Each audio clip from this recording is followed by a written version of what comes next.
We're here at a road course for the CNC Logging Truck Series presented by Area, and it's going to be a fantastic race. These guys are going to be flying over the curbs you can see on your screen right there and beating and banging as they are all trying to fight for the final few playoff spots before we see 4 drivers eliminated for their championship hopes. Who's going to be in? Who's going to be out? We're going to find out in just a little bit. But my name is Fernando Kuna here with Corey Silva. Corey, it's been a really long time since you've been in the booth with me.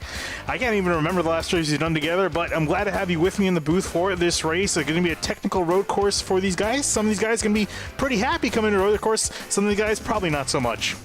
Yeah, it's been quite a while since I've been here on Sim TV, but happy to be back. And as you said, the Roval does bring on a whole bunch of different challenges with kind of having some street course style elements with a lot of concrete walls and such funneling you in on the infield, but you still have the high speed oval sections with heavy braking. So it definitely will bring the ringers out to play, and I think some of that is indicated by our times here in practice thus far, but should definitely be a good evening and a good playoff decider. Indeed, and we'll actually go through your points in just a little bit right here.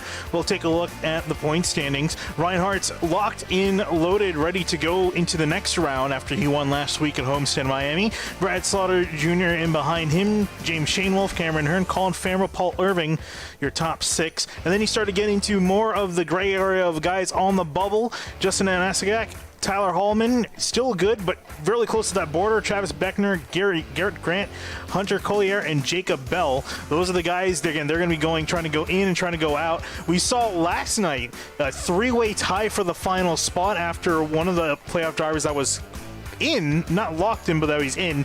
He ended up wrecking out early on, and everyone else is vying for the final spot. Do you think we may see something similar here, Corey, or do you think we may see something a little bit more streamlined, something more predictable? Well, we do have the competition caution, I believe, as you said, that's going to make sure that we don't spread out too much. That'll keep these guys together. But the most famous instance of that, Finian, we have to go back to 2017 with the Cup Series race here with Truex in Johnson. Johnson needed to get in. He needed that win. And what did he do? He overshot it and took himself out. So especially here at a very tough road course, if you have that opportunity right in front of you, I think you're going to go for it, but it's very easy to overstep your boundaries here and cause yourself some more heartache. Yeah, let's take a look at the Truck Series team standings. David Eisenhart Racing going to be just ahead, about 10 points ahead of Elwood Designs Esports. In second place, Elite Entertainment. Third place in line with Jacob Bell Racing, also in fourth. All fairly close together, only separated by about 10 points apiece. So very close in the team standing as well. But before we go back live, we'll take a look. I have a video of what happened last week at Homestead, Miami. Take a look.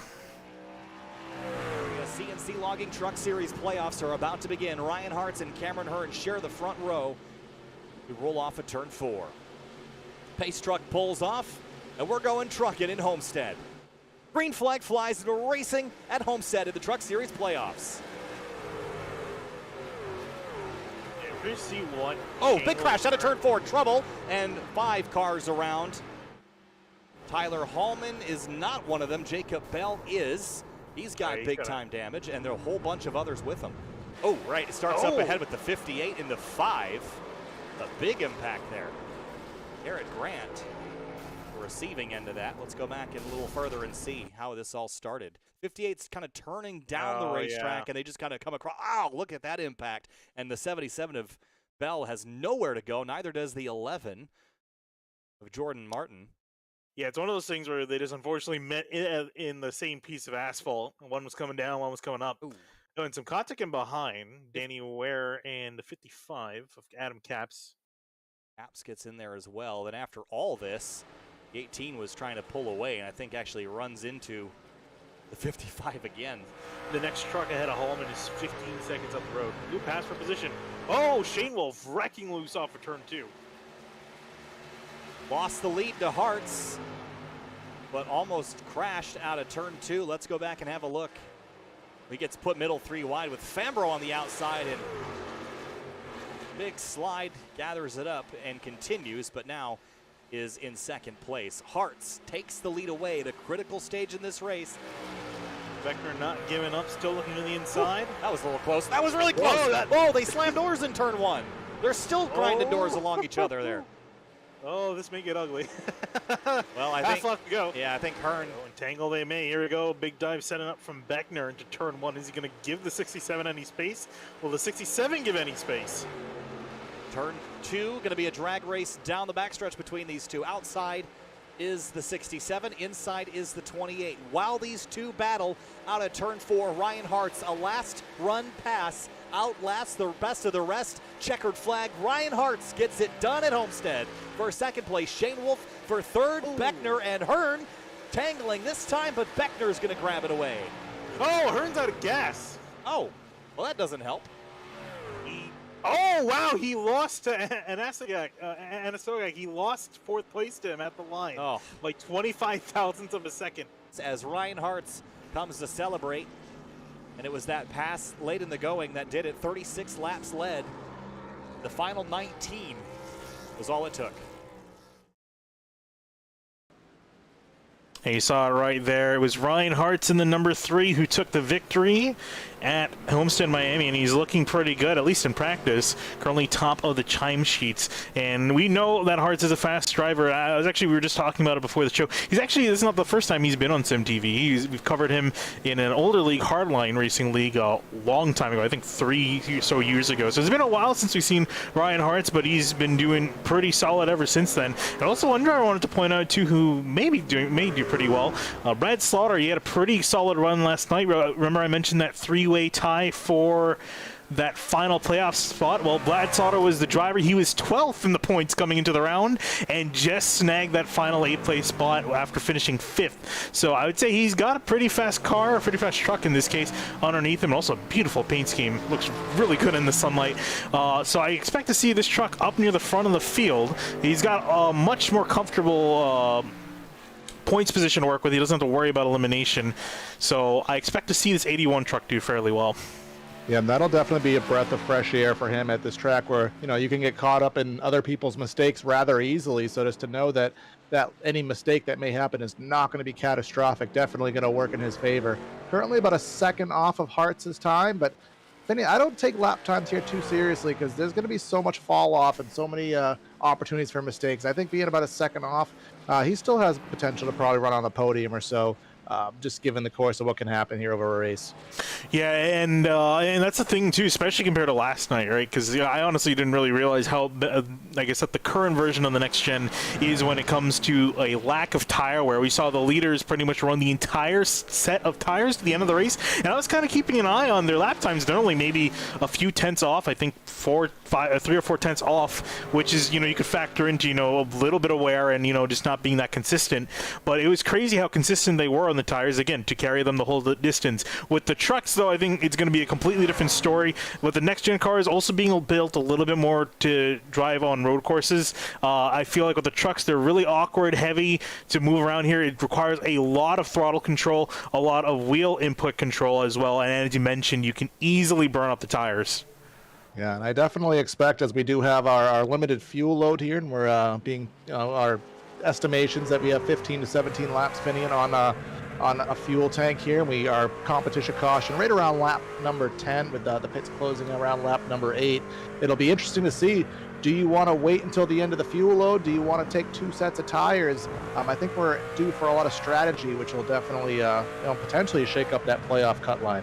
Yeah, we did see some strategy with that competition caution because the pits closed a little bit early. Some guys decided to come in early. Some guys decided to wait till the caution comes out. So we could see a bit of a split on strategy. It's kind of nice to have that caution for the strategy and also just for getting everyone back together again. Especially because you can definitely start to see these races stretch out after a while. But with 33 laps, it's going to be a fairly short race too. So I won't expect these guys to get too separated out. But practice, I should say, coming to an end here in just a little bit. We're going to get ready for qualifying and getting ready to see these guys get out there, put their best lap times down. And qualifying, I feel, is going to be extremely important here. Yeah, there's different ways to go about it, Finney, and sometimes me, who's not that good, but I usually run a banker lap and then I'll try to do a faster lap. Sometimes that's a good strategy because if sometimes it's easy to get 1x incidents here, especially on all the chicanes, so you don't want to have that happen twice. So we'll see if these guys decide to take 2 laps or just try to do 1 and call it quits. And qualifying just now getting underway. You can see the 56 AJ Roderick, one of the first guys to roll out. Imagine we'll see a slow trickle of cars coming out onto the track. But as qualifying is starting, first got to thank one of our sponsors, Area iRacing Shop. Fans, be sure to check out areairacing.shop for merchandise you represent your favorite driver. Shop for our selection of t-shirts, sweatshirts, hoodies, stickers, and more. Use the code STRIPE in all caps. That's STRIPE for 10% off your order. That's nice of them to give that little bit of a deal. Again, that's areairacing.shop for that deal. Got to thank them for coming on board, sponsoring this series. There's been some really great racing in the few weeks, only 2 weeks I think we've been covering this series. These guys are really solid caliber. They did a great job at Homestead, only one caution, and it wasn't even the fact that they weren't really close to each other. There was fierce competition throughout the night, guys going side to side, guys dooring each other, especially something similar. Even last night too, the race was really solid up in the top, and even the midfield passing happening all throughout the evening. Yeah, that's great to see. And, as we kind of talked about, some of these names are familiar, both to some prior Sim TV leagues as well as some leagues that I've covered over on my side. But we are still focusing on the 3 truck right now, Ryan Hartz. And one thing I did notice, Finian, with the, I can't remember with Roderick we were following, that outlap he was taking was super duper slow, trying to preserve every last bit of those Goodyear Eagles for his Q lap. As Roderick on track right now, heading onto the Bank of America Bridge into the infield section here. Yeah, and I think he's also not planning on going full tilt on this lap. He's in 3rd gear. You can easily drop it down to 2nd. He's definitely just putting around on this first lap. So, but you were talking earlier a little bit about the banker lap and the flying lap. I think for some of these guys, they may feel they might as well just go good on one full lap. But as you mentioned, the problem is, very easy to get one axis here, especially with the 2 chicanes. You blow through the chicane, your lap's done. And it's not going to count, and you have a chance of starting in the back. And that's kind of the big risk versus reward these guys are going to have to face if they want to put, have 2 solid attempts or 1 really good attempt. Yeah, because that lap 1, if you screw up lap 1 and you're going full song on it, lap 2 at best is going to be probably 85-90% of what lap 1 could have been. So, as you said, that risk versus reward concept. And if you're on the playoff bubble, do you really want to go for it if you know that you have a fast lap time? Things to take advantage of here at Charlotte, as you can see the turtles here, Finian. I don't think we brought the turtles up here as we're coming down on the front stretch chicane. They're built to make sure that you don't cut the course, but they will fly that truck in the air, and you can utilize them as a way to help the truck turn.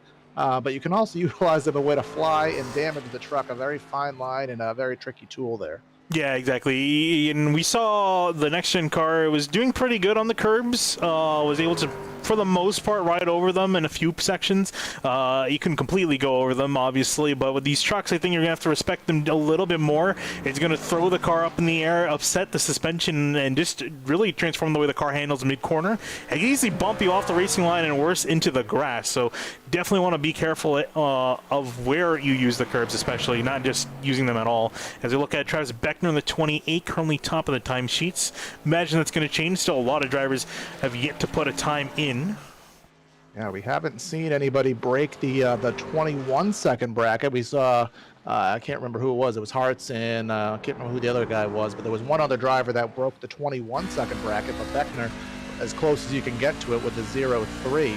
But some other fast guys still on the track now, and we'll see as we're on board with Brad Slaughter here coming through turn 4. Talked about him with that playoff comfort zone he has coming today.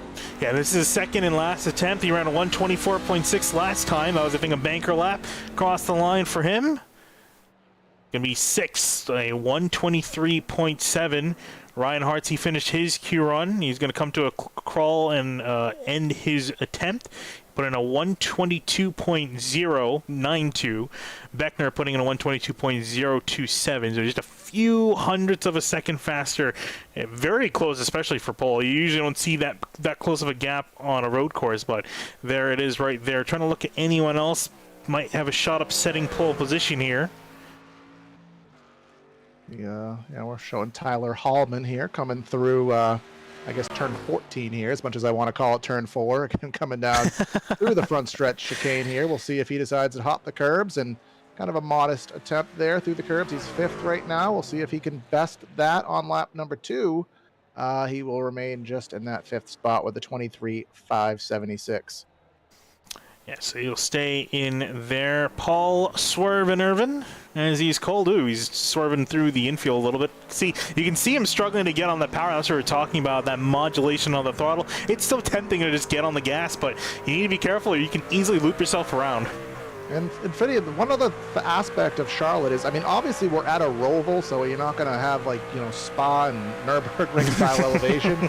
But for a Roval layout, there is a modest amount of elevation, and the car does get light in a couple segments, especially on the latter end of it because of that. Exactly, especially that second part of the infield with that rise up, that slow right-hander. Many drivers get that corner wrong and easily go flying off the track because they just throw it in a little bit too hard, especially in the later part of a run. Number 9 of Irvin coming into the chicane hot. Gets it slowed down just enough. Takes a healthy helping of curb. And across the line for him, it'll be a 123.8. Good enough for 9th place. Yeah. And he did not get through the chicane very well. He overshot the first segment, and that kind of set him up for that poor attempt on the second side of the chicane. So having a 9th place effort with that failed attempt was pretty good. We'll see if he can do better as we're following Colin Fambrough here. 10th spot, 23.86. Looks like that 23-second bracket is kind of the popular one. That's where most of these guys and probably most of the competition will be here, going from the 4th spot all the way down to 10th or even 11th. Yeah, fairly close for the most part in the midfield. There's a big amount of separation. The top 3 within 0.8 of a second, and then everyone 4th on back is a second and a half off. So, but everyone within, let's see, 4th through 11th is about half a second. So you can see those kind of tiers. It's almost like you think of F1, you have like Mercedes, not this season, Red Bull, Ferrari up in the top, and everyone else scattered throughout in the midfield and the back end of the field. Similar kind of break up here. And not too many cars. Got Eric Weinland, the only car out on the track, putting down a time. And naturally, something that a lot of these guys will do in qualifying is they'll use a lot of qualifying time just as extra practice. I'm not sure, but Weinland, in his instance, he has yet to turn a time, and we have 15 guys that have turned a time, about 10 or so that haven't. So 10 guys will just kind of suffice to starting at the tail end of the field. Whether that's a blessing or a curse, I guess we'll have to find out, but we'll see what Weinland can figure out as he exits the relatively new backstretch chicane here at Charlotte. Remember the first version of this track had that absolute just chicane, which it felt so good when you nailed it, but when you didn't, it was pretty bad. Yeah, I actually kind of like the chicane, except that if you missed it by a little bit, you ended up just dying. Bubba Wallace, yeah. Bubba Wallace, who was the other? I can't remember. There was about 5 guys at Xfinity that absolutely mutilated that. Luckily, they still kept it for us on iRacing. We can still mutilate ourselves. Coming through the turn 1 heartburn turn here was Weinland. He put himself 7th on lap number 1, a pretty good time for him in the number 21 ride. Yeah, and I don't think he's going to have another attempt. He's a little bit slow. I think he knows that it's probably going to be the best that truck's going to offer him. I mean, that's definitely pretty solid to solid starting place. Second of the non-playoff drivers. Again, the playoff guys in green on the left-hand side and non-playoff drivers in black. Indeed, as I think he is just doing what we said, just kind of getting some extra practice, and he extends the amount of drivers currently in that 23-second bracket. So, and that's where the money's going to be. But of course, those tight times up front with Beckner and Hartz, we'll see if maybe Grant, who's not too far off, maybe he can contend with them. But just under a minute of qualifying, Fidian, and then we'll get ourselves underway for, again, 33 laps here around Charlotte, which probably give or take about an hour or so, you'd say? Yeah, just about an hour, especially factoring in that competition caution. For some of these guys, it may feel like an eternity around here. Again, having road courses in a predominantly oval league is always interesting because you have those few guys who are really good at the road courses and some of the guys who are really not. And really, again, when you're on that bubble of the playoffs, you really have to hope you're good at the road courses, right? Because this is your last chance to either make up spots or fall off the points. And again, we'll take a look at it before the session ticks back over here again. A lot of guys very close to that. Pretty much Paul Irvin. You can even probably throw in Colin Famro. Everyone from Colin Famro on Brack is a little bit at risk. Beckner with a really solid shot. He's just only 2 points out of Hallman and Sogak. They're all really close together, 7th through 9th. That's where we're probably going to see the most change. But even if we saw in the Cup race, if someone wrecks out, it's going to almost effectively open up a spot for everyone else to get more points at. And with that, we'll go to gridding here just a little bit. Trying to find where the leaders are. We'll work through your starting lineup. Starting on pole, as I mentioned, Travis Beckner in the number 28, putting in a solid time. Ron Hart's not too far off on the timesheet. It's going to be rolling off in 2nd place. In behind them in 3rd, it's going to be Garrett Grant in the 5 machine. Next to him, Adrian Roderick in the 56. Rounding out our top 5, the 42 of Tyler Hallman with Justin Anasogak. I talked about that one, Anastogak. 7th place, we have Eric Weinland, as we just talked about. We just watched his lap with Brad Slaughter Jr., and he has that 33-point buffer in the playoffs. And moving on back into 9th is going to be Jordan Martin lined up in the 11 truck. Next to him, Paul Swervin Irvin, going line up in the 9 truck in 10th place. In 11th, we have Colin Fambro, and then James Shanwolf in that 31 ride. He'll be rolling off in P12. Back in 13th, Danny Ware is going to be lined up in the 18 truck. Next to him in 14, Kyle C. in the 39. Jacob Bell in the 77 and 50. Sean Mitchell, the 58 machine, rolling off on the outside of row number 8. And rolling on back in the row behind them in 17th, it's going to be Ryan Swann in 17th. Cameron Herring going to be starting all the way back in 18th in the 67. He's one of those playout drivers. He's got a lot of work to do tonight. Bobby Tinch in the 66, going to be at 19th, and rounding out our top 20, the 12 of James Litzenberger.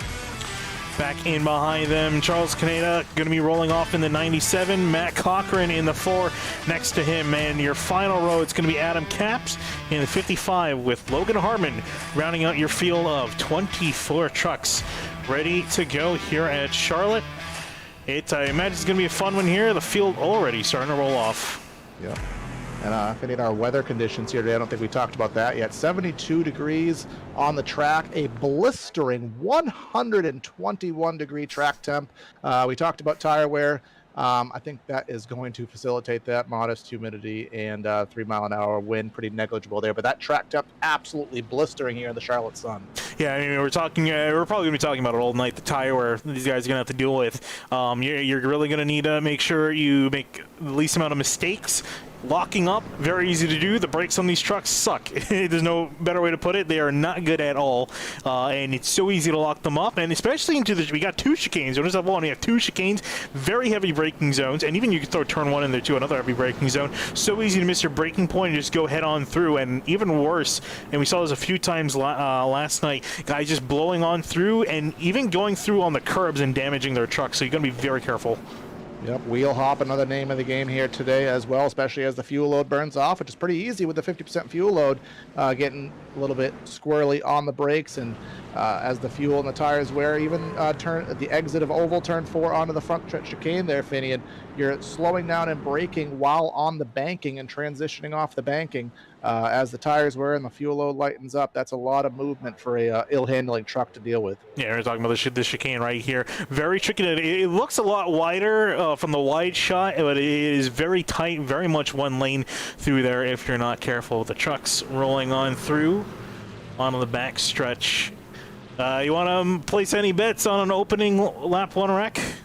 I'm going to say somewhere in the realm of P9, because remember, we aren't doing the reality start here where we kind of go right through the chicane and start on the standard oval. We are going to be firing off through the chicane here, which definitely does wad some things up. So hopefully everything is good, but if something happens, it's probably going to be later in the top 10. But these guys are kind of semi-cutting the chicane there and giving themselves each other the space they need, coming through the banking of oval 3 and 4, and we're about to get this thing underway, the Charlotte Roval 75.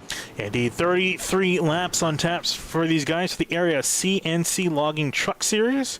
Just rolling their way on through to the chicane, the front stretch chicane, and we're going to get going. There you see the pace truck making the descent down on a pit lane. Field's going to be in control of Travis Beckner. Is he going to go early? Is he going to want to wait? He's got a little bit of option here to try to catch the 3 of hearts off guard. Going very slowly. And waits a long time. Wait till the green comes out. We are green here at the Charlotte Roval and already side by side into turn 1.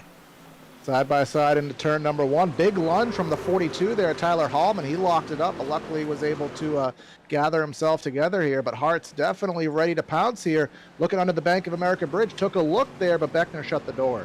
Indeed, very close. Almost had a shot and the chance of getting it through, but it's going to be Beckner that wins out on this occasion. Still, though, we still have many attempts for Hart. His truck looks really racy.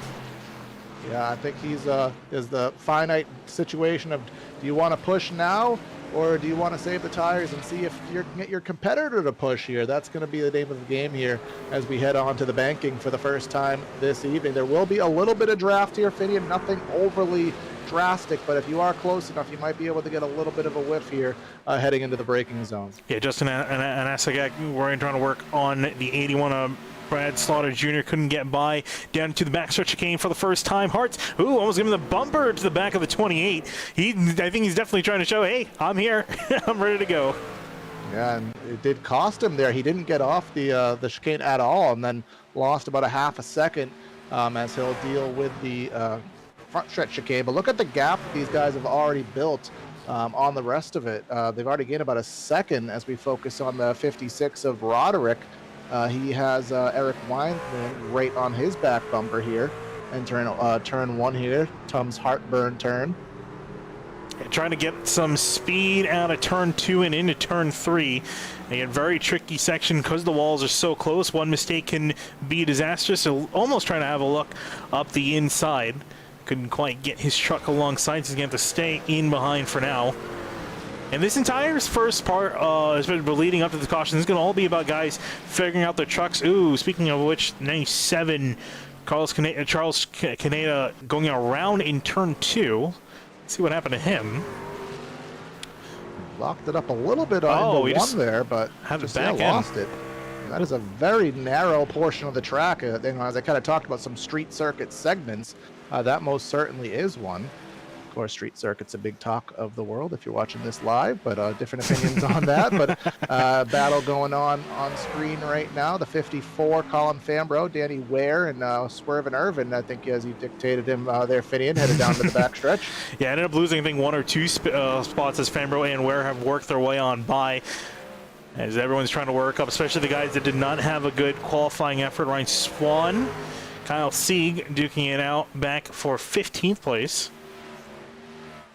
Yep, and Sieg will get that, or will he? Will Swann try to do a crossover? And he will. He's going to fight him there into the chicane, and that's going to make a tough spot for Sieg. He's going to have to rescind and give that spot back up. And look at now, he was going for the spot. Now he's 5 car lengths back, or truck lengths rather. I know, it's always tough to get. He got super loose there. We just cut away, but he did manage to carry on. But back to the front where we have Hallman and Roderick. Still within that 2-3 truck length gap here. This is that elevation change we talked about, Finian. Right here, that right-hander, you're at the top of the hill, and then you start to slowly descend here down to this left-hander, and you go swing right out to the wall, and then you have to cut as close as you can to this inside wall here and set yourself up for the banking. And that run is what's going to set up the passing zone for the backstretch chicane. Yeah, right now on board Roger as he approaches that passing opportunity. Again, with it being reprofiled, became a very heavy braking zone. Easy to try to throw it up the inside or the outside and make that pass work. You can see a bit of a lockup, or I actually wasn't even sure that was a lockup. It was really weird having a mid-corner. I think just struggling to get the truck slowing down in time. Hallman, a little bit of a mistake, but Roderick slowly trying to reel him in from behind. And every time you do that, Finian, every single time that some smoke comes off those tires, you're making those Goodyear Eagles mad. And when they get mad, they never get happier. So the more you do that, that's just grip coming off. That's never going to come back. So you really want to come and keep that to a minimum. Looks like Hallman has done that. But up front, Beckner has managed to pull away from Hartz up by about 1.25 seconds now. So whether that's just pure pace or whether that's Hartz being patient, knowing that the race does not really begin until after the comp caution, I guess time will tell. Yeah, and again, it's still really keep an eye on the tire where really, as you were talking about it, Beckner keeping a very consistent pace, only 3/10 off. You know, see how that falls later on. You know, last time we saw the leaders not pit, that's definitely not going to be a choice. I think you would definitely blow a tire if you attempted to carry the set one set an entire 33 laps. But Beckner doing a really solid job, solid consistency up near the front, and solid pace. 1.3 seconds of the gap between the two. Talked about Brad Slaughter a lot in our opening, and he is closing in on Weinland, who is still within pretty close proximity of Roderick, who's also in pretty close proximity to Hallman. So it took 4 guys essentially under a second and a half of each other. So we'll see if Slaughter is able to. He's already up 1 spot on the day. 8th to 7th here is someone missing the chicane there. That's Ryan Swann. Yeah, Ryan Swann. Whoa, hello. Yeah, you see the lock up there, the brakes locking up and the truck pitching to the left. Great driving from Swann to make sure he didn't take out a fellow competitor. I think he was with side by side with Irvin. That was a high IQ move, Finney, because he realized what was happening and he said, nope, not going to try to make the turn, not going to wreck anybody else, just going to go straight, deal with the slowdown, and keep going. That was a very high IQ move. And actually, speaking of blowing that chicane, I'm going to go back to Brad Slaughter specifically, because last night we saw him, he actually ended up missing that chicane, and that was a big mistake. I mean, it's definitely better to miss the chicane rather than to try and make it and wreck your car. But it's a huge penalty for Brad Slaughter. He almost missed. Remember, we were talking about he was also close in the points battle for that series. He ended up almost missing it out because he fell from, I think, around 6th back to 11th, having to give up the time loss due to the slowdown. But he drove his way back up and was able to overcome it. But you have to be very careful. Speaking of Slaughter driving through side by side with the 21. We'll see if he's going to try to fight for it or if Weinland's going to back off. He is. In his Ford F-150. Yeah, he set that up, did Slaughter. He set that up at the exit of the infield through that downhill left-hand double apex section and got himself the run heading back onto the oval. That's probably one of the best ways to get around this Charlotte Motor Speedway Roval. Is currently on the rear deck lid of Hallman, who's still hanging on to Roderick. Roderick has been closing in for a while. Weinland. Oh, I thought Weinland almost went flying into the back of the lot. It looked like he was about to dive it in really hard there, but backed off. Yeah, but so far so good. But again, it's just surprising to me, Finney, that Hallman is able to hold on, because Roderick and company have been close to him for laps on laps on laps, but he's still holding on to that 2-3 truck length lead. And has some right side damage as Hallman. Someone door slammed him. We didn't catch that. Yeah, either someone door slammed him or he was flirting with the wall. I mean, because between the Roval exit and the front stretch chicane exit, the racing line goes right up against the wall, and if you're a little bit too, how do you say this?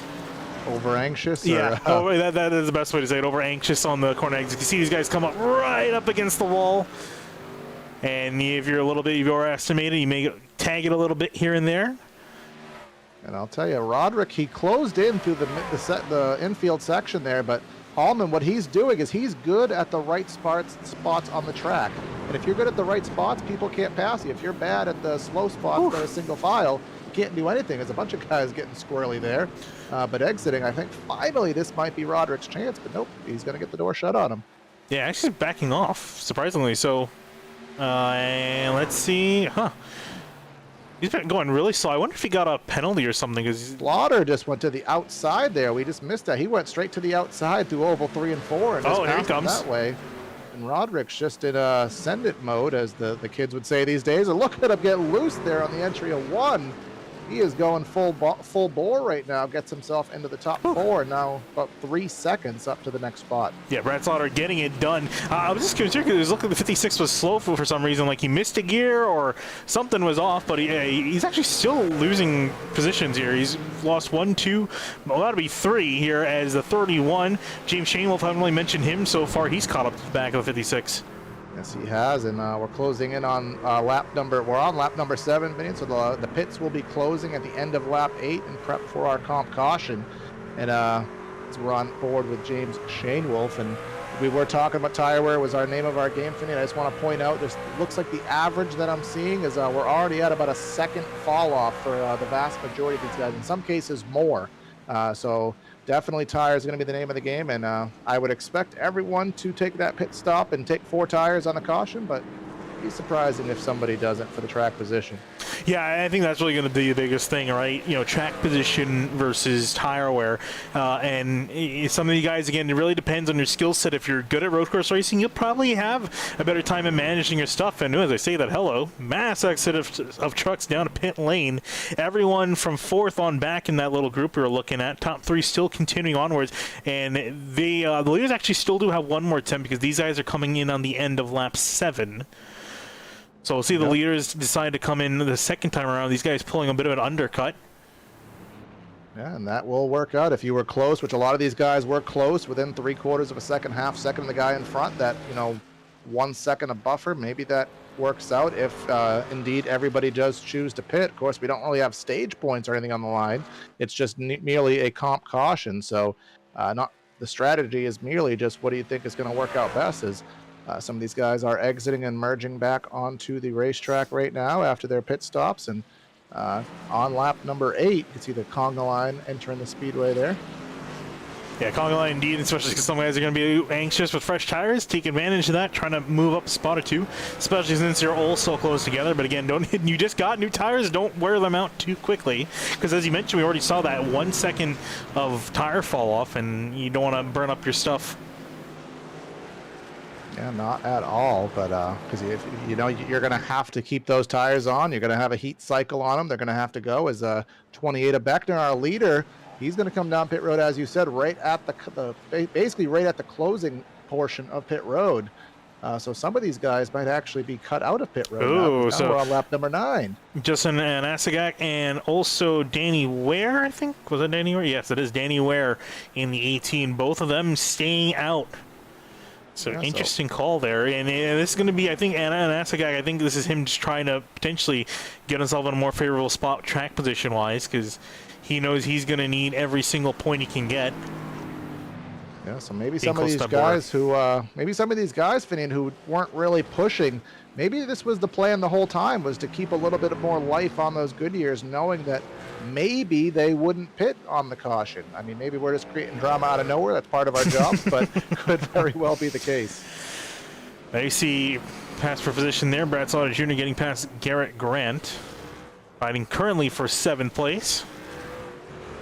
Grant had that P3 start and doing a great job in that number 5 ride with a patriotic scheme. Chris's sports cards on him. There's 21 of Eric Weinland. Talked about him having a great run.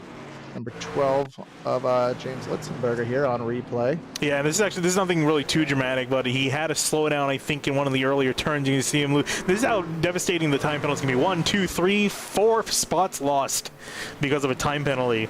So that's just showing you right there how catastrophic it could be for a race. He went back from 9th all the way back to 13th.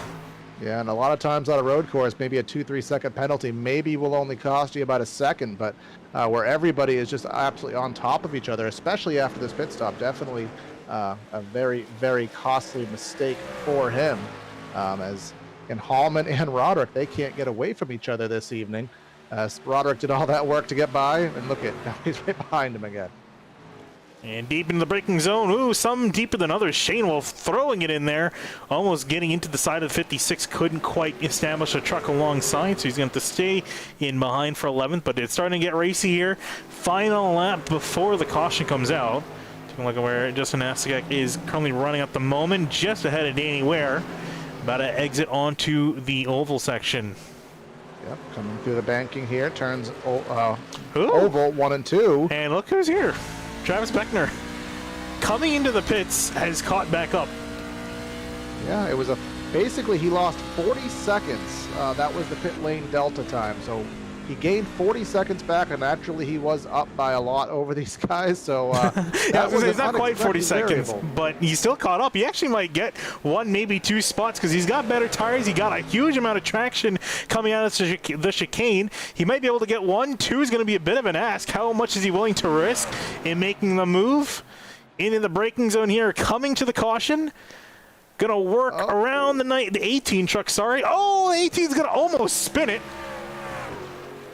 And he managed to keep it through. We're waiting on the admin call there. The risk versus reward on that was rather high, as that will the caution will deploy now. entering turn number 1. The risk versus reward on that was rather high. We saw them going side by side through that chicane. Not typically what you want to do. Luckily, everybody was able to get through it. Yeah, and Beckner there, you saw he honestly had a really solid chance of getting the lead back, and that would have been an absolute power move had he been able to do it. But second place, nothing to scoff at. Really good drive for him. But yeah, definitely. So with the lead that he had over those guys at the very end, obviously with that huge pit lane delta time that he had to go through and the natural pace, he was able to pull that off. We didn't think it was completely unfathomable. We didn't even consider that as a strategy, but that may cause a strategy shakeup for everybody else, knowing that oh hey, tires are that big of a deal here. Yeah, exactly. So we'll see. Again, this is going to be the big calls once you get everyone lined back up in order. Going to have, I would imagine, a good majority of the field. Well, I should say a good majority. We'll see a decent amount of guys come in. Pretty much all the guys that stayed out. So Justin Anasagak, Danny Ware, Colin Fambro, Paul Swerven-Irvin, James Litzenberger, Adam Capps, Charles Caneda, Bobby Tinch, Logan Hartman, all the drivers who stayed out. Everyone else came in just before the competition yellow.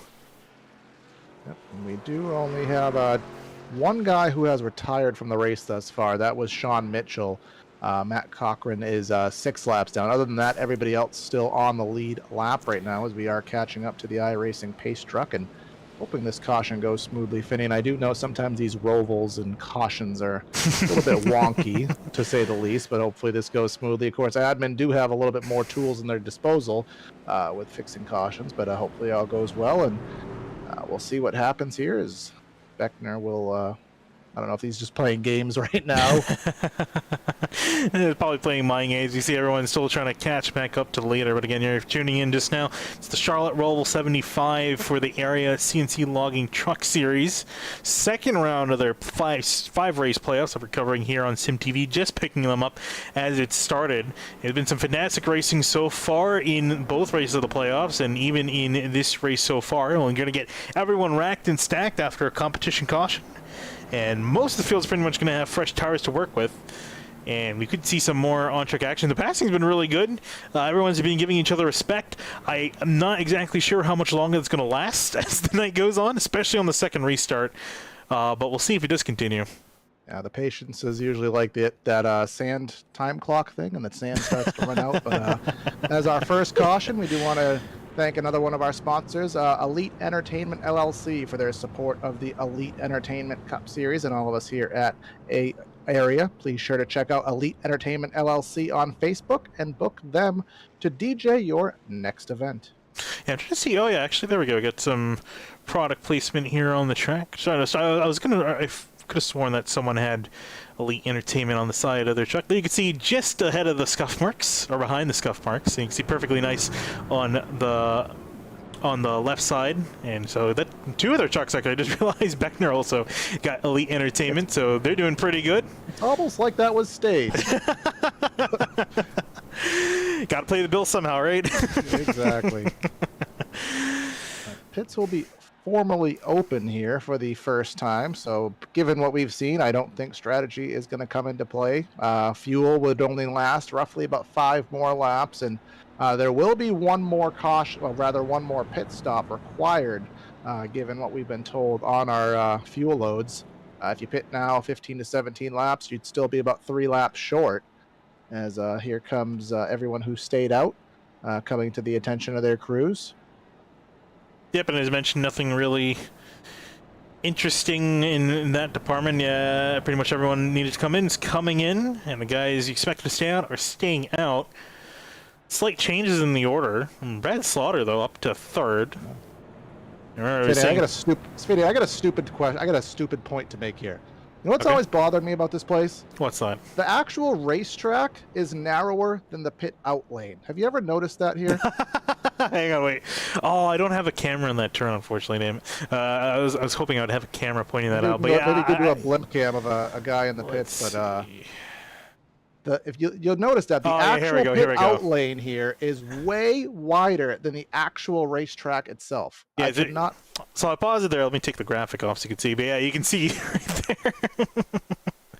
There's not a whole lot. I'll actually move it up a little bit further. Who You is the see right there. Like, who is the architect on that? Like, things that you never notice, but as a broadcaster, you notice the smallest things about all these tracks. So I just had to point that out. Yeah, and we were also just talking about it just before. There's still a speed channel sign in the infield, and then there's a Top Gear, American Top Gear on Net Geo.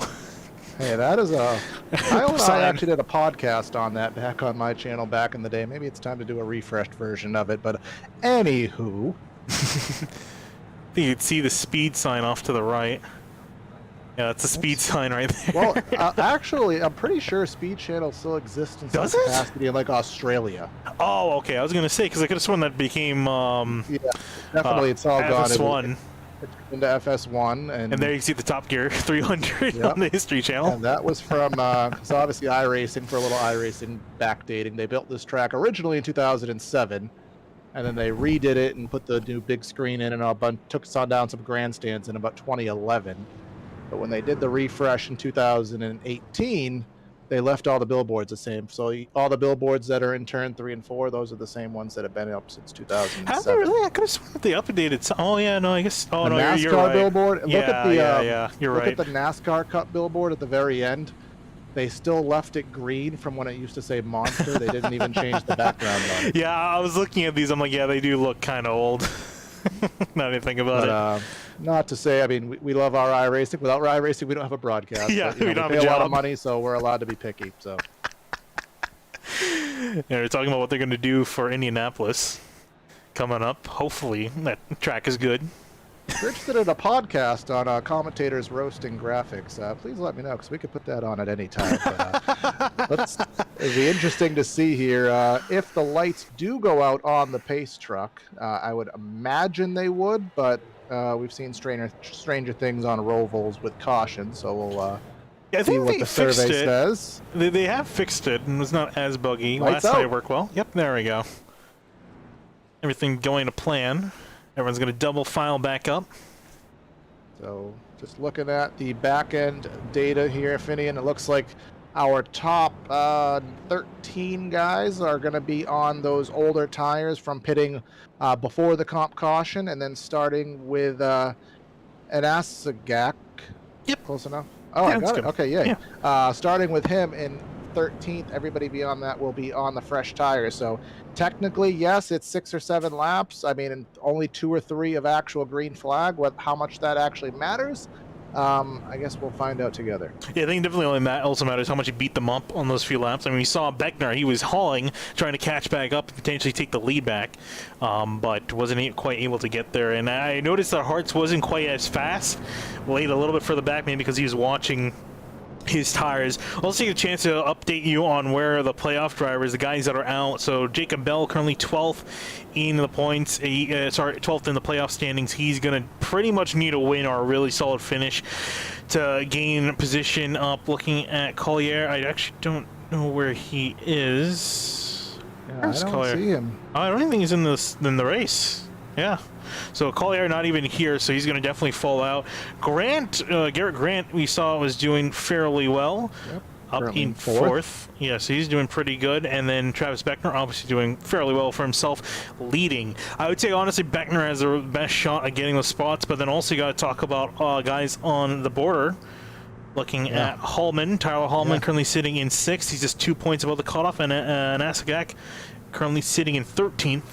Doing the worst out of them, and even Paul Irvin. Sorry to cut you off there. Even Paul Irvin also a little bit on the. He's 6 points out, 6 points to the good, but back in 16th. So yeah, the thing with an Asagak though is he's kind of using that alternate strategy. So whether that works out, we'll see. And we'll also have a strategy coming to the end. Finney, do you do a splash and go? Do you take 2? Do you pit early? Do you pit late? There's going to be a lot of dynamics to that final pit stop. So definitely going to want to stay tuned here. But we're getting racked and stacked double file and. We saw how interesting that first start was, where they went right at the green flag, and it really kept them all bunched up entering 1. I'm not too sure on the restart rules, Vinny. Maybe you can let me know, but we'll see if indeed that happens again. Yeah, well, we'll see what is going to happen. I think they are going to have to wait for the start here. Pretty sure it's restart zone. I'm not going to bet on that, but well, I'm going to assume that there's a restart or something. So these guys have a later start in the second restart last night. See them working their way on through. Beckner doing pretty much the same thing he did on the initial start, off and away. We're back green here at the Roval. And same thing as before. Hart's trying to get to the outside of the 28 by turn 1. He was there, but couldn't quite get the pass done. Brad Slaughter, though, trying to make an opportunity. Yeah, side by side through the tight and narrow turn 3, I believe it to be. He's going to go on the outside here through the double right apex, and that's not going to set him up. But he's going to go for the crossover down the little straightaway here, and seeing if he can stay side by side. Not able to do so, but there's a gaggle of trucks behind him going at it. Yeah, everyone again fighting for a position here. 81, you can see him struggling that change in direction here, fighting the understeer of the tires, a little bit cold after pacing around. Now getting them back up to speed. Ooh, and some guys knocking the wall there, entering back on as they're just about to enter back on the oval.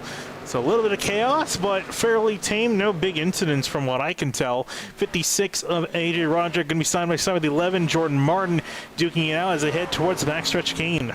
Yeah, they were actually side by side basically through the entire infield section and somehow evaded each other and the wall. So A+ effort on both of their halves there. But Roderick, he's going to be fighting hard, and he needs those points well, actually, he's not quite in the mix, so take that back.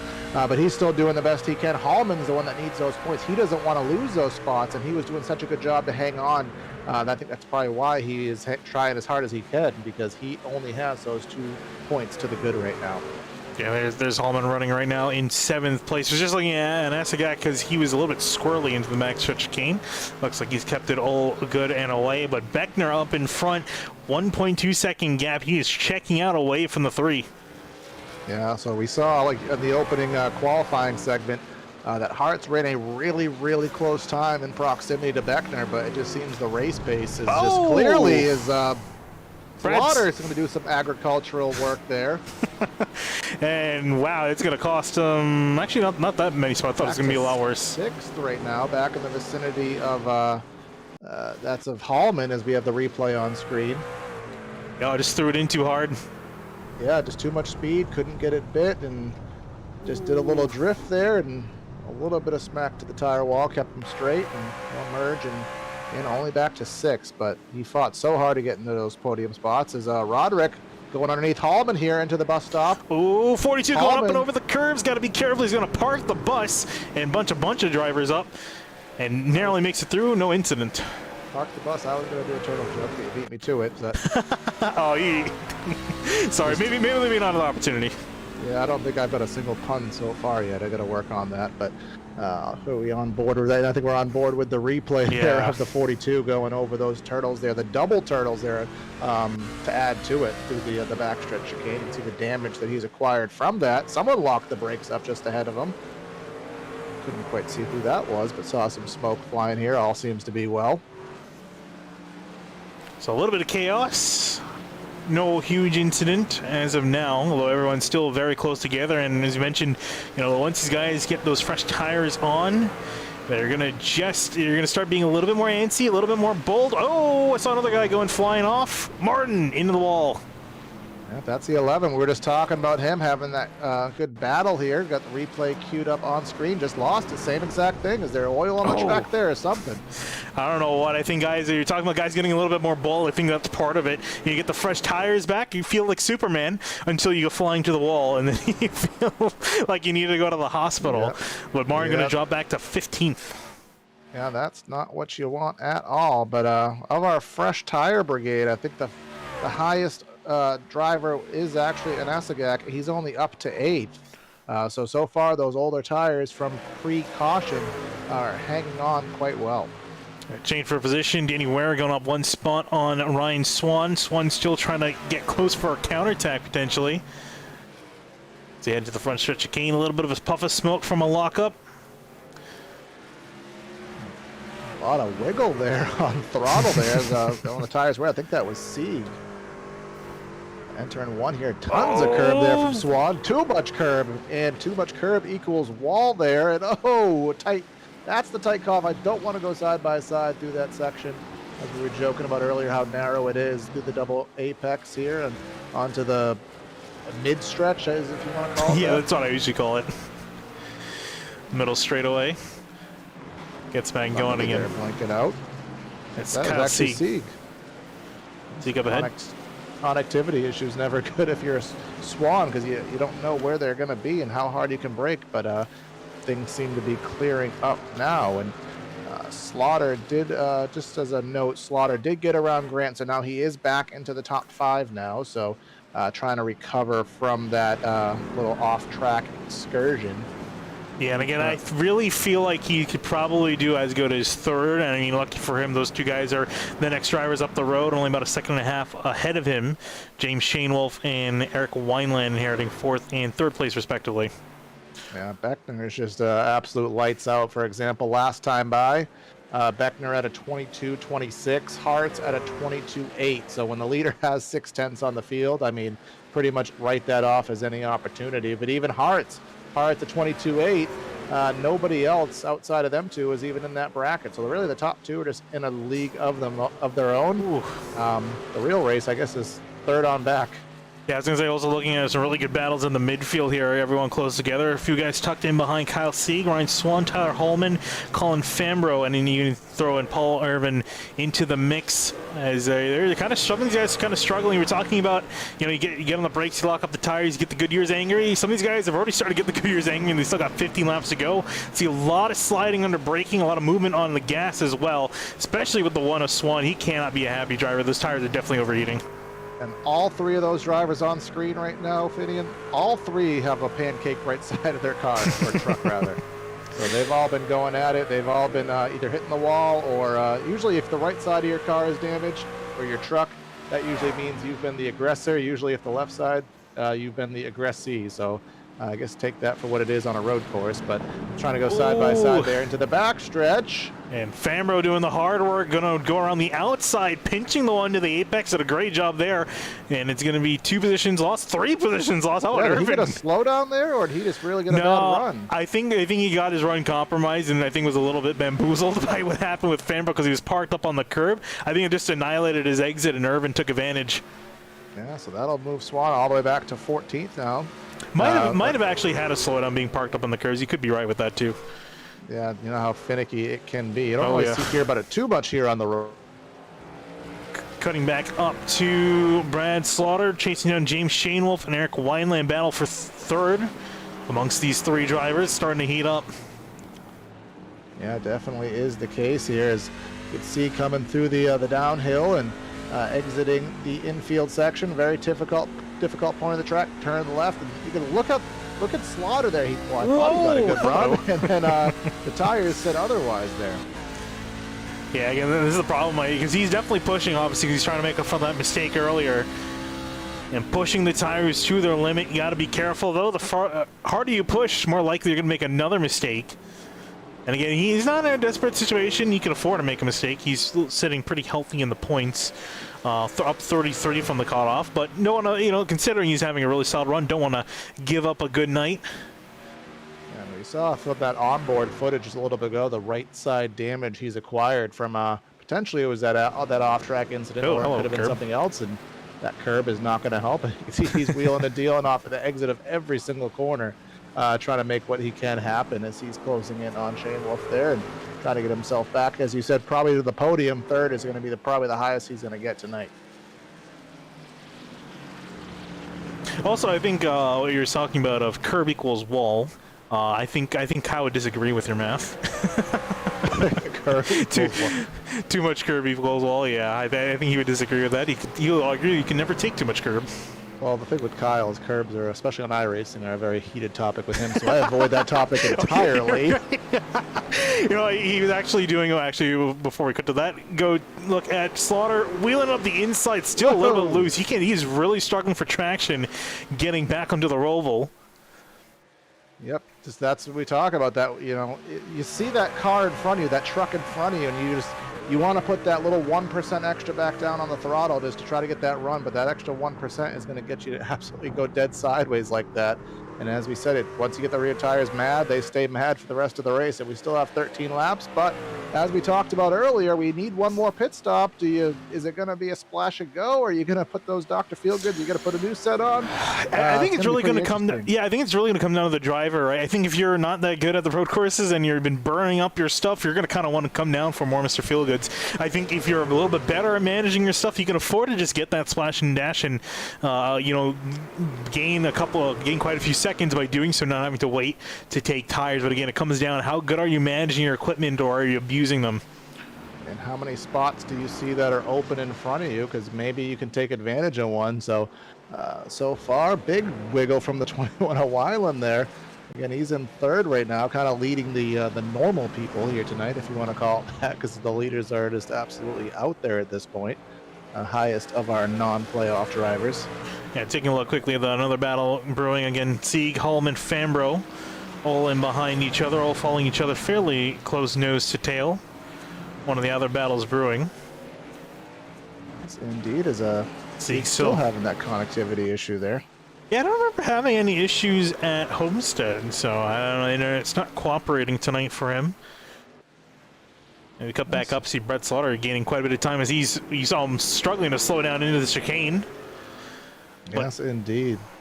Still hasn't quite got that opportunity. He had such a good opportunity before, but again, I think was maybe a little bit too overambitious and couldn't quite get the run. He's going to have to work again. He's still got 11 laps to go to try to make something happen to gain these next two spots. Yep, you can see that right front damage we were talking about a little bit earlier. He is mutilating those curves. He probably had 3 or 4 feet of airtime there, and I mean, if you already have the damage, you may as well just add a little bit more to it if it's going to give you a tenth or so. I guess that's the risk versus reward for him there. But these guys are coming through, and underneath the Bank of America Bridge, huge wiggles there from Shane Wolf, and he's sliding it wide. Don't wreck it again. He was drifting through there, and you got to right on board for that because he was look at his wheel inputs. Look at that. Yeah, this is not a Assetto Corsa drift mode, but you could really fool me there. I'm going to keep on board with him because this is going to be entertaining fun here as he's trying to get to the inside of Shane Wolf. Oh, back and slide around. This is like iRacing tire model from like 2009 where he literally turned at 3 o'clock to go left. That's what he looks like right now. Wanna, if you know how they live in Tokyo. Brett Slaughter's wondering how they live in Tokyo as he's sliding through literally every single corner. But he's he hasn't wrecked, and B, he's still in proximity to pass these guys. I mean, what else could you ask for, really? No, I mean, the way he's going, he looks like he's going to wreck. I mean, he's driving like this. He's still got 11 laps to go. And as we talked about earlier, the tires really not going to get a whole lot better. They may get a little bit less squirrely if you back off and cool them down, but he's definitely not cooling them down. No, he's not. So, I mean, man. We talked about, are you going to do the splash and go? Are you going to take the tires? I'm going to bet a pretty penny that 81 is going to take a set of freshies here. Is going back to that battle with Sieg and Fambro and Swann. Yeah, Hallman actually, and I was going back just because Fambro just went past Hallman. All you saw through NASCAR's turn 3 and 4. I have no clue what they are on the road courses. I really don't bother with corner numbers. Well, they actually did paint the, where it says Charlotte on the oval walls. They did actually number them to be, so it'll actually say, I think, Charlotte 14. But trying to go side by side there through the infield. Back to the Formula Drift session on board with Brad Slaughter Jr. Wheeling. Get the throttle down right here on exit. That's where he gives you the run. Nope, you can't do it. Can't do it. He's going to try to drive down the hill, but fortunately for him, Shane Wolf got a little bit better run, but he's going to eat it down to the chicane here. Yeah, I'm honestly going to keep it on him for a while because this is honestly fairly entertaining. Not a whole lot of on-track action, but he got loose there off the first curb there, and look how much time he lost because of that. Yeah, I was gonna say, with him swirling around like this, it's really costing him more time than he's making up, right? Because you get that focus as a driver, you just want to. If you push a little harder, you'll go a little bit faster, and that'll happen for a little bit until you start overheating the tires and you're sliding all over the place like you're driving on glass. And I think we're starting to see that with the 81. So he might have to just reel it in for a lap or two and get the tires to cool back down because you can see look at the counter steer. Wow. Yeah, he's going to wreck it at some point if he's back there's that point, and it's still what you just said, Fiddy. He's still going at it. My gosh. Did rain get enabled or something?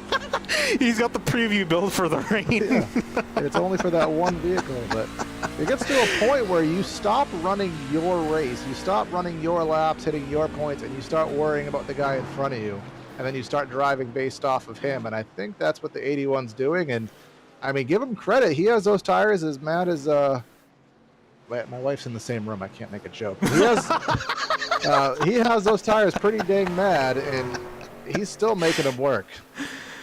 He is really doing an excellent job. But like we're talking about, you want to get the tires slick like this and sliding all over the place. And actually, speaking of slick, take a look at our race conditions. Haven't checked on them since the start. Actually dropped down significantly, 104.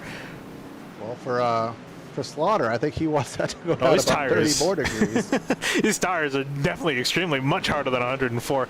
And I'm actually kind of surprised. I guess that makes sense because we had, and you can see it now too, had a decent amount of overcast over the entire tire. Most of the track you can see mostly on the 1-2 side. NASCAR turns 1 and 2. Still just an inkling of sunlight on 3 and 4. But he hit the wall in the straightaway, man. He's really struggling for grip. One thing I want to point out, Finney, is something that I like to do on my channel too, is races like this are races that we almost forget to appreciate how good that the leader is. Like Beckner, he's out here, and the reason we're not talking about him is because he's running a perfect race. He's running flyer lap times. He's doing everything right. His truck is basically 100% clean, and he's just absolutely mopping the floor on these guys. And we got to appreciate, especially what he has going on with the playoff picture. What he is doing today is absolutely spectacular. It's just, for the sake of a broadcast, it's kind of boring, so we haven't talked about it. But you can definitely see there, though, the guys are fighting to fall off. Look at that, 3 seconds slower than his fastest lap. Tires are definitely not happy for Beckner, but he's continuing on at a decent pace. One of the fastest guys in the field. A lot of the rest of the field in the 125s, 126s, and even the 127s in the back half. Yeah, last time by actually Hartz was faster by about 4/10, but he's 3.5 seconds back. So we'll see what the time updates to. 23.7 for Beckner, and Hartz at a 24.8. So he's struggling. Evened out pretty quickly. I think he actually lost a lot more time. He was only about 2.5 seconds back before that final chicane. So I think lost some time through there. But I did have a little bit of crash in my overlays there, Finney, so I don't know what our stint times are right now, our stints, but perhaps 13, we can check that out. Yeah, actually check it out right now. Pull it up on the screen. So majority of the field, I should say majority of the field, the entire top 6 pretty much pitted 18, 19 laps ago. Well, we had that caution, so that will add about a lap or two. So based on the data we were provided, pit stop should be any time now based on what we were provided. Yeah, we'll take a look at that. Unless these guys, I doubt they've been saving. I don't really see a place you can save here. The guy, Justin Asagak, the first of the guys who came in under that competition caution, working his way up the order. I think he restarted around, what, 10th or 11th? 12th, I believe. 12th, 13th. so, okay. So he's made up quite a few spots, up into 7th, potentially 6th now if he can get past Garrett Grant. And again, both these guys fighting for those final playoff spots. Let's pull them up here on our info here. And Asagak is 2 to the good in 7th. Grant 12 behind in 10th. Grant's going to need a little bit more to help him out. But again, with Irvin not having the best of races, and even Fambro a little bit mired down, could potentially see a shift. It's going to probably also be like last time. They have to wait till after the checkered flag to see the points get divvied up. Yeah, exactly. We'll have to see how that does shake out, but we'll definitely take a look and wait to see when that pit stop is. Our 81 Machinist Slaughter. We'll see if he is still Captain Slidey over here. And look, yep, not as bad. He missed the apex there a little bit, but he managed to keep it sort of running straight, so good job on that regard. Yeah, and also, really quick, before we have anything crazy happen, we want to thank our sponsor, Swift Lifestyle. Fans, be sure to visit our sponsor, Swift Lifestyles, for clean supplements that help improve your focus in gaming. Use discount code AREA iRacing for 15% off your entire order. We'd like to thank Swift Lifestyles for the support of the Area Racing League. Again, that is Area iRacing for 15% off. That's Swift Lifestyles, the sponsor supporting this league. And I think Brad Slaughter's, I mean, he's probably already taking swift fly cells. The amount of focus he's probably got to have driving this truck around here, wheeling it out of every single corner, doing a fantastic job at getting it done. Again, he's still actually maintained. He's caught back up to Shane Wolf. I think he was around 1.5 seconds back at one point, and ended up catching back up.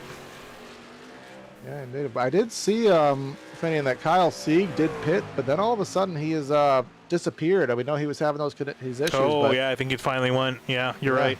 So that was catastrophic for him. I thought that was going to be the start of the pit cycle here. Still waiting for anybody else. I mean, for all we know, the data's wrong and they can make it all the way. But based on what we were told, we're still waiting on these last second pit stops. So it'll be interesting to see if that is indeed the case. But up front, I'll tell you, 5 seconds, Finian, up front, and I think I saw that it was about a 40-second pit delta here to take 4 tires cone to cone. So if that's the case, basically Beckner can pit and go back and still be in the top 10 if nobody else does anything. He's that far ahead right now. Yeah, it's kind of crazy, right? And then that's not even including the fact he's going to have lightning fresh tires. Problem is, you're not going to have a whole lot of time to do much with them, right? You're only going to have 4 or 5 laps to go. So that's the big issue. I mean, do you want to... I mean, again, we do think that they may have to come in for a splash and dash. Are you going to want to spend those entire 15 seconds, or maybe just spend 3-4 seconds just to get enough gas in and you save yourself another 10? You know, that can be back from 10 seconds. That would put him up into actually 3rd or 4th. Yeah, because he wouldn't take 2 tires here. And no. Naturally, it wouldn't make any sense at all. Maybe rear tires, but that's not something Can't do that is enabled on these things. Yeah. But I'm really starting to believe, Vinny, that we're not going to have these pit stops. Because I feel like you would have made it already to take advantage of those tires. But I guess maybe we'll find out. That's what the data said. But all we can go is off what the data says. But yeah, exactly. Always got to see what the drivers are doing as well, and so far they're looking pretty good. Again, we could just see a very late pit stop, just pit and then get back out on the track and then try to minimize the losses, but it's going to bit up in the air, the question of pit road. Still looking at Nasagak trying to work past Garrett Grant in the 5 machine. Hasn't been able to get past him for 6th. Trying to get him into 6th, and he'd have a ways to go up to get to 5th here. So I know top 5 is usually the biggest stat that I like to follow, and I don't know if he'll get that unless Slaughter does something catastrophic to ruin himself, which can happen at any time based on what we've seen thus far. But currently Grant holding on to that spot for the time being, coming through the latter half of the infield here. I don't quite know these numbers off the top of my head, but we'll see if Anaskak can get any kind of run coming onto the oval. Oh, he's pretty good. He's one of the closest points you've seen him in behind Grant, but it seems that Grant has got a significantly better run off the corner, and I think he's actually got about 2-3 tenths a second alone just off from a better exit. Indeed, and while we do have a quick moment, we did have one more sponsor to thank. We want to thank CNC Logging for their support of the CNC Logging Truck Series this season in area. Located in Boiling Springs, South Carolina, CNC Logging is your place to go for any of your logging needs. Got wood, big or small, summer or fall, we'll cut your log, guaranteed.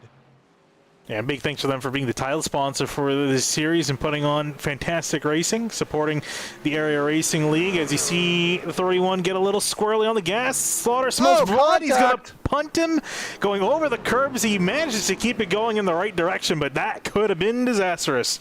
How did he save that truck? I have no clue. Oh, we got to look at Shane Wolf. I was gonna cut the replay of that, but I don't think I'm going to, because I think something could happen here. I think the 31, they're both really, I think, are struggling for tire wear.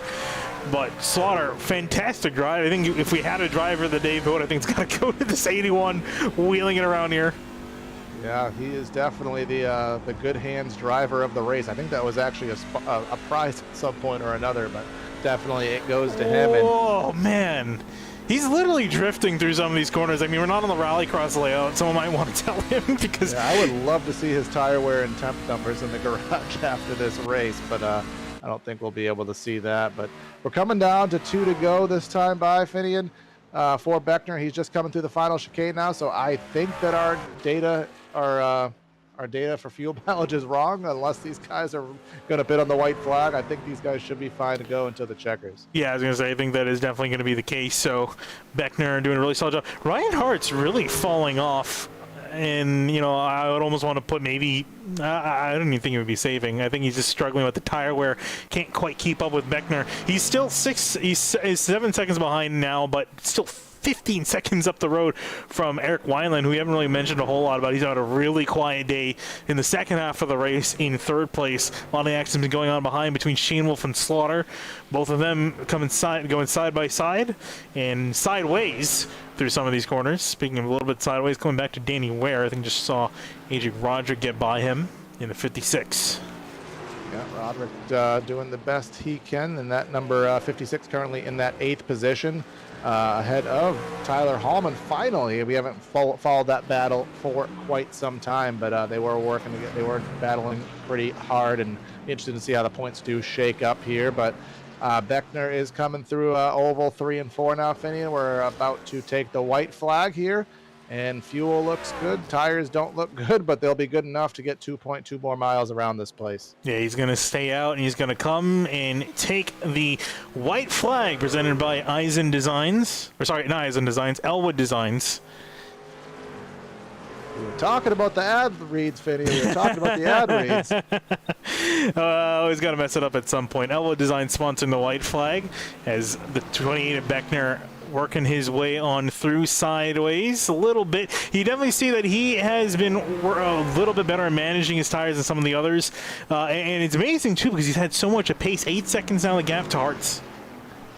Yeah, 8 seconds is quite a big gap. But then again, as you said, Hartz has 16 seconds. So these guys have been class of the field. I don't think they're really outside of the first restart. And, well, I guess the second restart for that matter.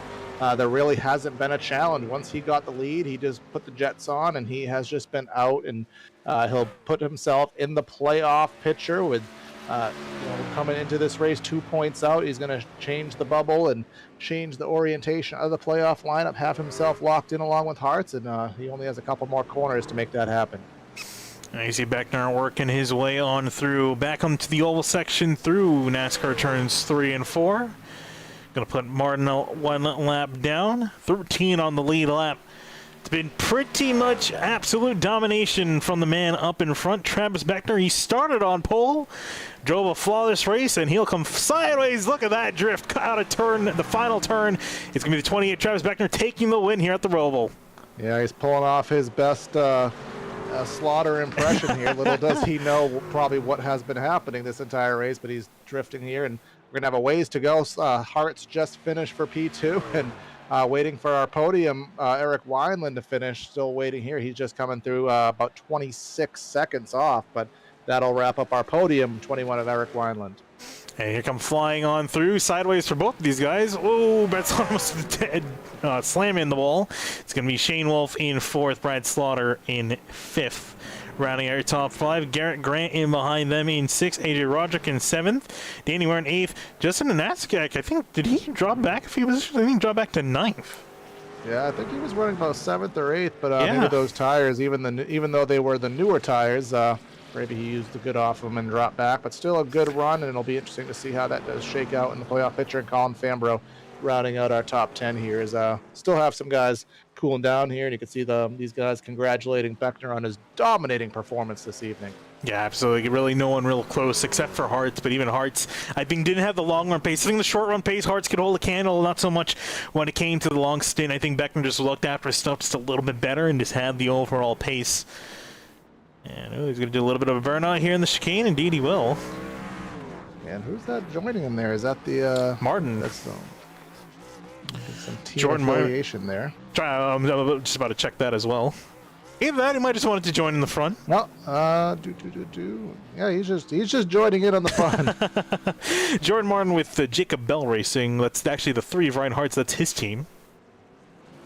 And Slaughter is on Elwood Designs Esports, so the white flag will be happy because the sponsor and the team got to celebrate that. But again, a great run here. The Charlotte 75, as you said, only about an hour race, and well, luckily these guys were able to finish it on fuel fitting. We were kind of planning a strategy that never happened, just slightly disappointing. But either way, a great run for these guys. I'm glad to be in the booth with you for it. There's Brad Slaughter giving a little bit of congratulatory bump to the 28 of Beckner. It's going to throw the cones out of the way, and he's going to light him down on the front stretch. He was saving his tires all this time, and they could finally let them loose. Yeah, can't do a burnout through AstroTurf. Come on, Travis. There we go. Get on the get some smoke for us. That being said, that stuff's surprisingly grippy. There's a bunch of guys going out there in the braking zone in the chicane, just on the AstroTurf. And I was saying last night that good thing that it is AstroTurf. Otherwise, they're going flying around. Yeah, exactly that. And they finally updated that so it doesn't make smoke. So good, at least good job in that capacity. But he's going to do his potentially Polish victory lap here. Whether he does the Polish victory lap on the road course, it will be one to see. But we have our final results on screen. Indeed, again, it's Beckner taking home the win with a dominating performance. 9 seconds up on Ryan Hartz, who gave it his all, couldn't quite get the win. Eric Weinland doing a really solid job. You can see one of the few non-playoff drivers to just kind of squeeze his way into the playoff field with everyone else. James Shanewell, Brad Slaughter, Garrett Grant, your top 6 with Adrian Roderick, Danny Ware, and Justin Anasagak and Colin Fambro rounding out your top 10. Oh my. As Beckner decides to end his car. He's not taking that one to later anywhere on the schedule for next season. Tyler Hallman will finish 11th. Had a better run, but just couldn't finish it out. Swerve Irvin will finish in 12th. Ryan Swann with the 13th. Jordan Martin with the 14th. Bobby Tinch, quiet run. I don't think we talked about him at all, but he finished in 15th. Jacob Bell with a 16th, and then the rest basically was attrition here tonight. Seagans 16th, Litzenberger 17th, Charles Canita in 19th, and then Adam Capps in 20th. And rounding out the final few finishing spots, it's going to be mostly retirements, actually just two retirements on the screen. Logan Hartman, Matt Cochran going to be finishing 21st and 22nd. Sean Mitchell and Cameron Hearn also, actually Cameron Hearn I don't think took the green flag, and Sean Mitchell retiring earlier, finishing back in 23rd. Well, that's going to round out your finishing results here. We got Ryan Hartz waiting in the booth. We'll grab him for an interview. Ryan Hartz, SimTV booth, you got a copy? Yes, sir.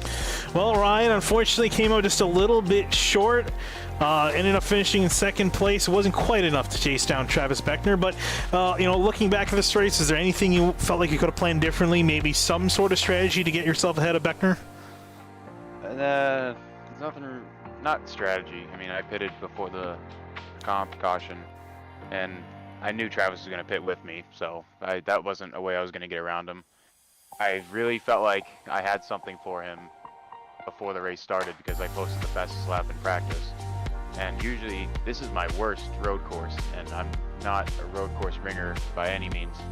So I kind of had high expectations for tonight, and I just burned the tires off trying to get to him, but I really can't complain because last 3 finishes, first, and second. So on to round 2.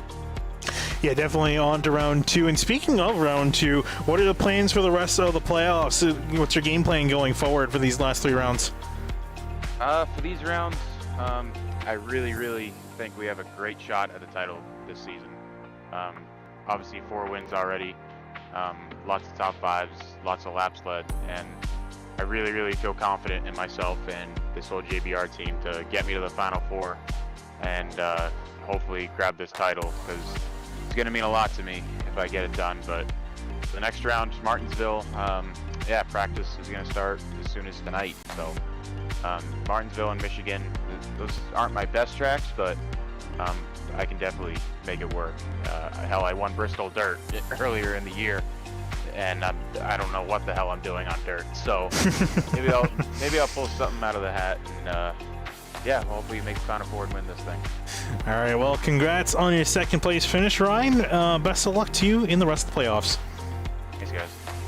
And moving on to our next interview, we got Eric Weinland. Eric, the start of the race, I think, was a little bit more chaotic for you, but it seemed fairly calm for the rest of the race. In 3rd, you were able to get ahead of Shane Wolf and Slaughter as they were, I think, busy trying not to spin out in behind you. But you had a really solid job, especially considering you're a non-playoff driver, but you kind of managed to poke your nose into that field.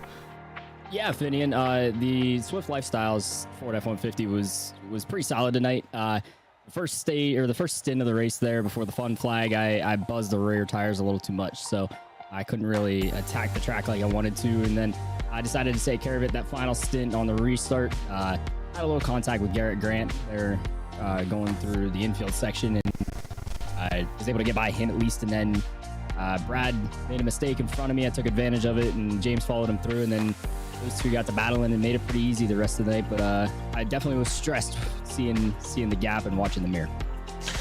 Yeah, definitely. I mean, and also talking about you again, just poking your nose in the playoff field. Obviously, you don't have the championship to be looking forward to, but it seems like you got pretty good pace, obviously, on the road courses. But looking at the rest of the calendar coming up, Martinsville, Michigan, Vegas, you feel like you might have a chance to put yourself back inside the top 5, maybe even fight for the win?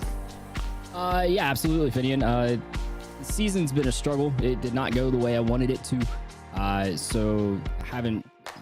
Admittedly, probably haven't put as much time as I should because of that for the back half of the season here, but decided to make the return tonight and have a good run. And in this great trunk, Bullet Design Company giving me the great paint tonight, and we made it work. So looking forward to the rest of the season. I'm absolutely excited for the tracks upcoming. You mentioned Martinsville and getting Phoenix in there. Phoenix, right? Martinsville, Michigan, and Vegas. Vegas.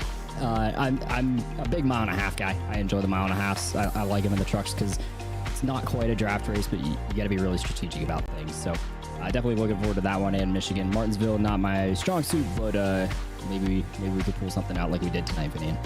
Well, congrats, Eric. It was a really solid drive for you, up into 3rd place. Best of luck for you for the rest of the season. Yeah, I appreciate it. Thanks to the CNC logging guys, and of course you guys here at SimTV and the area guys for putting this all together. It's great to go back and watch. All right, and with that, going to go to our last interview of the night. It's going to be race winner Travis Beckner. And Travis, got to say, nothing really. I mean, there's really not much more to say than just it was pretty much utter domination up in the front for you. I got to ask, how was the truck feeling at the end? Because you look like you had that thing in control, under your control for the entirety of the race. Yeah, this Collier Cutter Chevy Silverado tonight was awesome. Throttle control is what helped me out the most. Them curbs, you could not use them in the Cup Series, and you could definitely use them in the trucks. Oh, that was a fun race.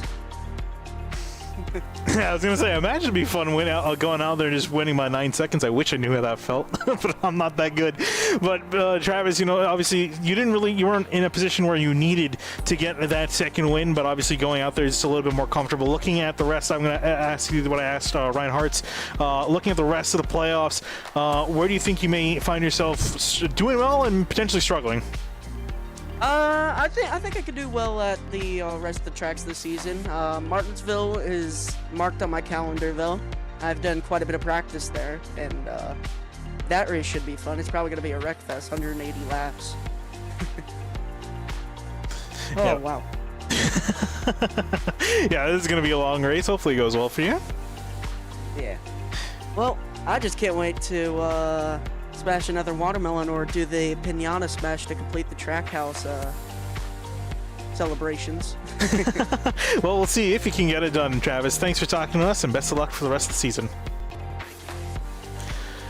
All right, and with that, it's going to wrap up our interviews. I just want to see if we can quickly get a points tally and see what the guys are doing, to see who's going to be making out to the next round, who's going to be eliminated.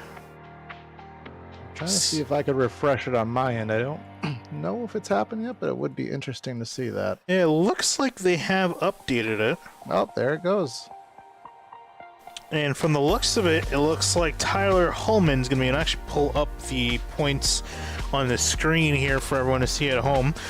So looks like Holman's in. Paul Irvin is also going to stay in. I'm trying to see if anyone came out. Cameron Hearn looks like he's going to be eliminated. Oh yeah, so Cameron Hearn's going to be eliminated. We didn't even really mention him as being on the cut, but he's back in 9th after tonight. So he's going to be eliminated. Jacob Bell is already out, so he's going to stay out. Hunter Collier, we know, wasn't here. So going in, Travis Beckner, who is on the cut from 9th. He went up into 4th after a really solid performance. I guess that makes sense considering how well he performed here. So it's going to be Beckner in, Hearn out, going into the final second to last round of the playoffs, the next 2 rounds that are going to take part. So a little bit of a change in the order there.